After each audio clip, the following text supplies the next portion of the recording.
Hi, in this tutorial I'm going to be showing you how to assign an NFT Meta Asset to your game. But first of all, you're going to have to connect to your wallet.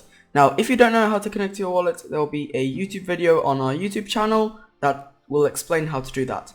So after you've logged into your wallet, all you need to do is click on Assets, click on Show All Assets. After that, pick one of the assets. I'm going to be picking the Deganuki No Cap. After that, all you need to do is scroll down, click on For Developer, and click Assign to your game.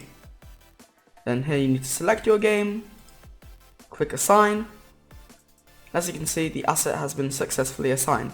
Now if you want to see where this is, all you need to do is go to Developers Portal, go to the game that you put your asset on, click on Assets, and as you can see, the asset is right here.